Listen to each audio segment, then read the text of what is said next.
الحمد لله رب العالمين الرحمن الرحيم ملك يوم الدين إياك نعبد وإياك نستعين اهدنا الصراط المستقيم صراط الذين أنعمت عليهم غير المغضوب عليهم ولا الضالين.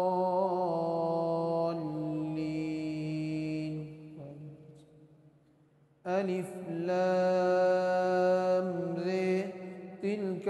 آيات الكتاب الحكيم أكان للناس عجبا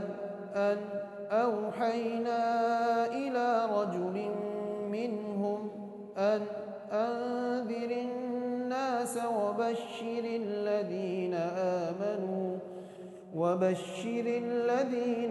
آمنوا أن لهم قدم صدق عند ربهم قال الكافرون إن هذا لساحر مبين إن ربكم الله الذي خلق السماوات والأرض في 6 أيام ثم استوى على العرش يدبر الأمر ما من شفيع إلا من بعد إذنه ذلكم الله ربكم فاعبدوه أفلا تذكرون إليه مرجعكم جميعا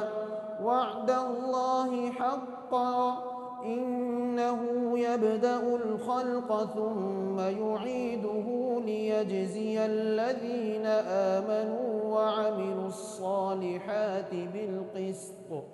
والذين كفروا لهم شراب من حميم وعذاب أليم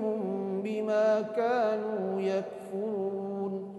هو الذي جعل الشمس ضياء والقمر نورا وقدره منازل لتعلموا عدد السنين والحساب ما خلق الله ذلك إلا بالحق نفصل الآيات لقوم يعلمون إن في اختلاف الليل والنهار وما خلق الله في السماوات والأرض لآيات لقوم يتقون إن الذين لا يرجون لقاءنا ورضوا بالحياة الدنيا واطمأنوا بها والذين هم عن آياتنا غافلون أولئك مأواهم